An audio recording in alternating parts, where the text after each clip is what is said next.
안녕하세요. 연천군 청소년 육성재단 유중원입니다. 이번 시간은 청소년 지도사 면접 특강 가출 청소년 선도에 관련된 내용입니다. 제가 다른 거는 조금 쉽게 자료를 올려드렸는데 이번 거는 준비하는데 좀 시간도 많이 걸렸고 가출 청소년을 어떻게 선도하는지 제가 경험이 없기 때문에 실제 공부를 조금 많이 하면서 이런 방향으로 되었으면 좋겠다라는 내용 위주로 같이 한번 살펴보도록 하겠습니다. 먼저 가출 청소년의 개념을 좀 이해해 보고요. 왜 청소년들이 가출을 하는지, 그리고 청소년들이 가출하게 됐을 때 어떤 문제가 있을지, 그리고 가출 청소년을 어떻게 선도라는 개념이 무엇인지를 한번 살펴보고요. 청소년들 가출을 막기 위한 대책은 이런 것들이 좀 필요하다라는 걸 마지막으로 확인해 보고, 그리고 청소년 지도사 실제 면접에서 가출 청소년을 어떻게 선도할까에 대한 답을 한번 같이 이야기해 보도록 하겠습니다. 먼저 가출 청소년이란 부모나 보호자의 동의 없이 집을 떠나 최소 24시간 동안 귀가하지 않은 만 18세 미만의 청소년을 일컫는데 여기서 집에서 쫓겨난 경우도 포함이 된다라고 합니다. 또 하나는 더 자신 및 자기 자신을 둘러싼 주위 환경에 대한 불만이나 갈등에서 비롯된 문제점에 대한 반발이나 해결을 위해 보호자의 허락 없이 하룻밤 이상 무단으로 집을 나가 돌아오지 않는 충동적인 행동 또는 계획적인 행위를 가출 청소년이라고 이야기를 한다고 합니다. 청소년들은 왜 가출을 하는가? 여러 가지 이유들이 있는데 개인적인 요인들이 있어요. 그리고 가족적인 요인들이 있고, 그리고 학교 내에서의 여러 가지 문제점들에 의해서 그렇고, 또 또래들의 관계 때문에 가출을 하게 되는 경우들도 있고요.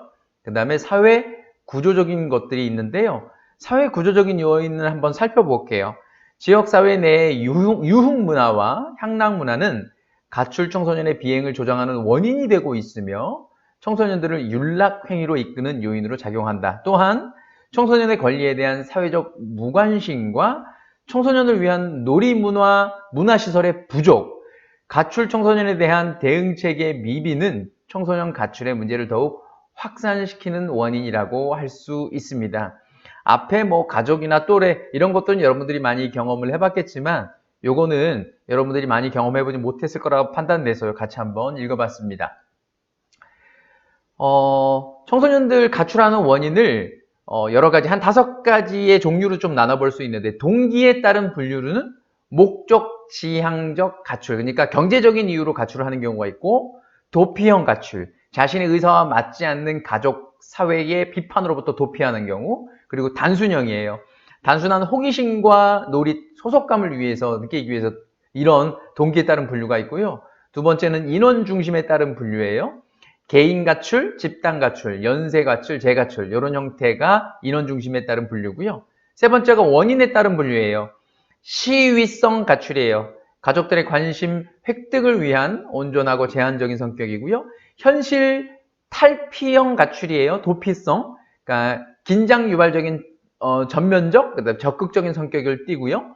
그다음에 추방형, 추출형 가출인데 가정으로부터 버려지거나 쫓겨나는 형식이고요. 그다음에 동정형 가출이 있어요. 네 번째로 준비성에 따른 분류인데요. 그러니까 충동성 가출과 계획성 가출 이렇게 두 개로 나눠볼 수 있고요. 다섯 번째로 가출 횟수에 따른 분류인데요. 그러니까 일시적, 그러니까 일과성, 그리고 만성적 가출 이렇게 두 가지로 나눠볼 수 있습니다. 청소년이 가출하면 어떤 문제가 있냐면요.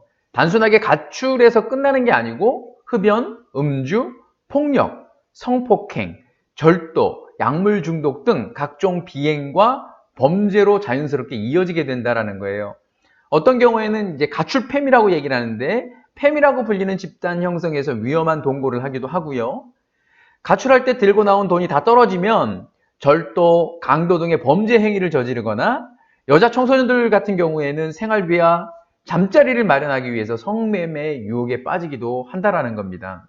이번에는 선도라는 걸 잠깐 한번 살펴보도록 할게요.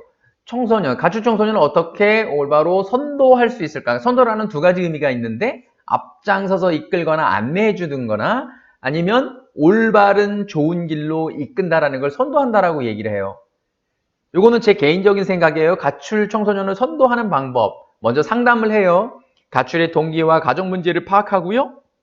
그 다음에 뭐 가정으로 복귀시킬 수 있으면 좋긴 하겠지만 그렇지 않다면 쉼터를 연결해서 가출 청소년이 안심하고 머물 수 있는 보호시설로 안내를 해주고요.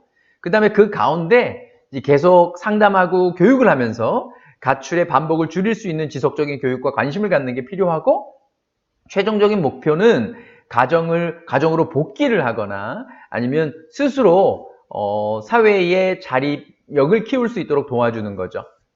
자, 이런 것들을 위한 정책적인 노력이 어떤 것들이 필요한지 잠깐 한번 살펴볼게요. 첫 번째로 안정되고 화목한 가정 환경이 무엇보다 중요하고요. 두 번째가 가족의 기능을 보완해 줄 수 있는 사회적 지원 체계가 필요하고요. 세 번째는 청소년 문화시설, 쉼터 설치의 확대가 필요합니다. 네 번째로 교육 제도 및 학교 교육 환경의 개선이 필요하고요. 마지막으로 청소년 유해 환경이 사라질 수 있도록 노력하는 것이 필요합니다. 청소년 가출을 막아내기 위한 대책을 또 한 6가지 정도로 다시 한번 살펴보도록 할게요. 정책 및 제도는요, 가출 청소년 보호법의 제도화, 그 다음에 위기 전화의 개설, 공공직업 소개서의 설치, 그리고 서비스 체계 확립을 통해서는 청소년 쉼터의 활성화, 더 늘어나는 게 필요하겠죠. 가출 청소년을 위한 거리 활동, 봉사자 활용, 그 다음에 사후 지도가 필요하고요. 개인적인 측면은 지지적인 상담을 제공해주고, 그 다음에 대처 기술을 훈련할 수 있도록 교육하고, 독립된 생활을 준비시킬 수 있는 어떤 환경을 만들어주는 게 필요해요. 그 다음에 가족적인 측면은 개인뿐만 아니라, 그 가출 청소년뿐만 아니라 가족 치료, 부모 교육, 아동 학대 예방을 위한 다양한 노력들이 필요하고요. 교육적인 측면은 학교에서의 가출 발생의 사전 예방과 사후 조치, 그러니까 문제 청소년의 처우를 개선해 주는 게 필요하고요. 마지막으로 사회적인 측면은 청소년 전용 이용시설을 확대하고 지역사회 활용 방안을 강구하는 게 필요합니다. 마지막으로 질문이 이거죠. 가출 청소년들을 어떻게 선도할 것인가? 솔직히 제 개인적으로는 이건 답하기가 굉장히 많이 어려웠는데요. 저는 마지막 요 내용을 볼 거예요. 상담을 통해 가출 청소년의 심리, 건강 상태를 확인하고 쉼터를 연계하거나 교육을 통해 가정으로 복귀를 시키고, 아니면 조금 이제 고등학교를 졸업한 친구들 같은 경우는 자립 환경을 조성해서 사회에 잘 적응할 수 있도록 도와준다. 자, 이렇게 얘기해주면 될 것 같습니다. 출처 및 청소년 관련된 홈페이지입니다. 꼭 합격하십시오. 화이팅!